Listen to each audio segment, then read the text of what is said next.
Saya mau kasih tahu sama saudara nih. Jadi bukannya nggak boleh latihan fisik ya. Jaga kebugaran jasmani itu penting banget. Tapi kalau kita berbasis dalam kebenaran kitab suci di 1 Timotius 4 ayat 8 tertulis begini. Latihan badan ini terbatas gunanya tetapi ibadah itu berguna dalam segala hal. Karena mengandung janji baik untuk hidup ini maupun untuk hidup yang akan datang. Nah jadi kalau misalnya daripada Anda atau ya berpikir begini. Aduh Tuhan kenapa sih Tuhan kok saya nggak sembuh-sembuh. Fisik saya kalau lemah banget, saya rajin olahraga, pola makan saya sehat. Tapi kenapa Tuhan izinkan dan kenapa harus saya? Wah macam-macam. Sebenarnya ada pesan khusus yang mau Tuhan sampaikan buat saudara. Kita tuh kadang-kadang ya, terus terang aja. Kalau pas lagi badan gak enak, minimal minum obat. Kita ingat nyebut nama Tuhan, betul gak? Atau didiagnosa penyakit yang berat. Wah kita langsung ingat Tuhan tolong saya.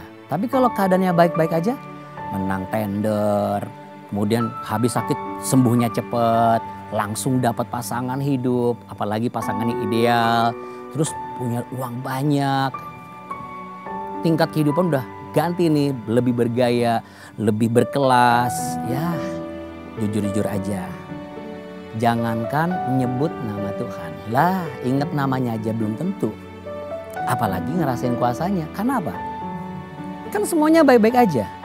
Jadi benar yang dikatakan kitab suci ketika seorang pengajar yang berintelektualitas tinggi yaitu Rasul Paulus. Ketika dia melihat pelayanan saya bagus, pekerjaan yang dia kerjakan juga berhasil, imannya berapa banyak orang disembuhin sama dia. Tapi dia dikasih sakit, itu ibarat kayak duri dalam daging. Pernah gak makan ikan terus kena di daging gitu? Kan enak banget ya ganjel-ganjel. Dan izin bayangin itu tuh ada di dalam tubuh dia selama dia melakukan pelayanan. Kurang dekat apa sama Tuhan? Tapi dia setuju sama Tuhan ketika Tuhan bilang begini. Di dalam kelemahanlah kuasaku jadi nyata sempurna. Nah itu membuat dia sanggup menjalani itu. Jadi yang penting tuh bukan masalah sembuhnya. Tapi hatinya itu gak pernah jauh daripada Tuhan. Jadi jangan buru-buru mendiagnosa sendiri atau mengkonklusi berasumsi ini kutuk turunan lah. Wah ini mah dosa-dosa saya yang dulu lah. Akhirnya kita hidup dalam ketertuduhan. Orang jelas iblis itu tukang bohong. Dia bohong udah kerjaannya. Apalagi dia seakan-akan jujur. Itu kebohongan terbesar buat si iblis. Dia kan bapak segala pendusta. Mau sampai kapan kita lebih sepakat dengan apa? Keadaan ini. Ya benar hati gembira adalah obat yang manjur kan. Tadi malam saya tuh meeting sama produser saya. Itu badan udah gak enak banget. Mood pasti terganggu. Tapi kita sepakat apa? Kita mau ngasih sesuatu yang bervalue lah gitu. Saya buat kehendak saya tuh sebebas mungkin apa? Nggak boleh, saya nggak boleh. Mata udah berair-air gitu ya. Tapi pas ngobrol tuh enak gitu. Jadi sebenarnya bukan dari pikiran, suasana hati kita ini harus kita bangun. Endorfinnya muncul, apalagi ditambah dengan segelas kopi atau apapun yang bisa membuat kita tuh bangkit. Sedikit tertawa, ya kan? Karena ada komunikasi di sana. Nah seringkali kita mengasumsi bahwa kutuk-kutuk. Kalau bicara kutuk apa Alkitab katakan di Yeremia 17 ayat 5 begini. Beginilah firman Tuhan. Ini bukan kata Nabi. Firman Tuhan yang ngomong. Terkutuklah orang yang mengandalkan manusia. Tuh kan Tuhan ngutukin? Bukan. Kecuali kalau terkutuklah kamu. Itu baru Tuhan yang mengutuki. Oh Tuhan itu sangat baik. Dia aja rela dari sorga turun ke bumi jadi manusia. Ngapain dia kutukin manusia? Tapi kita yang sering membuat diri kita tuh terkutuk sendiri. Kenapa? Kita nggak ngandalin Tuhan.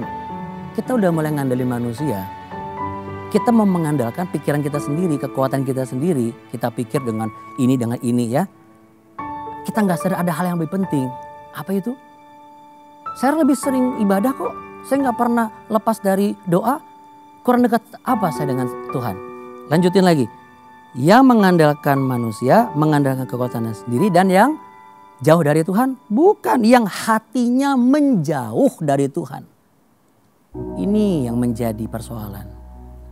Kenapa kita nggak bisa tahu apa maksud Tuhan? Tuhan tuh lagi ngomong, mendekatlah kepadaku lagi. Ayo, intim lagi sama saya. Jangan tunggu keadaan buruk baru mau intim. Saya suka banget dengan pernyataan Hendy Tanus tadi. Saya bersyukur dengan ada alat di badan saya. Saya merasakan itu Tuhan ada di situ, jadi saya ingat sama Tuhan.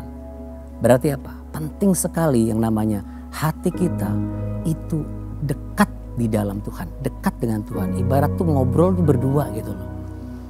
Hati kita tuh karib sama Tuhan. Ini bukan masalah jarak loh. Ibadah rajin kalau hatinya menjauh. Siapa banyak orang ibadah pesan Tuhan apa, dia lagi sibuk apa. Coba lihat di rumah. Kita merasa dekat sama istri, suami, anak-anak kita. Karena kita satu rumah, belum tentu. Jarang ngobrol di ranjang kan. Jarang bercanda-bercanda lagi. Bawaannya marah-marah terus. Tanpa kita sadar, hati kita menjauh dari orang-orang yang kita kelihatan ini. Yang kita sudah di bawah sumpah mencintai sampai selama-lamanya.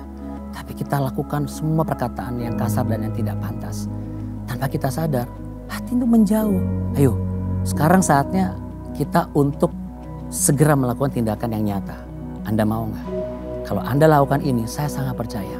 Saya mendapat impresi ini di dalam sini, saya mau ngomong buat saudara.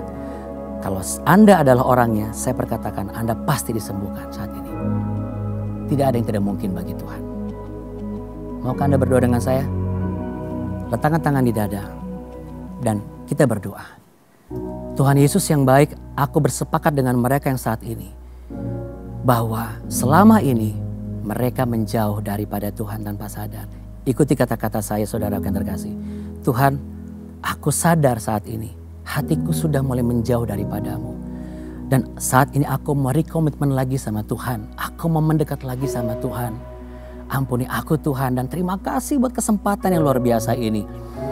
Yes Tuhan, terima kasih, dan aku merasa tidak ada lagi itu yang namanya tumor di benjolan sebelah kiri di dalam nama Tuhan Yesus.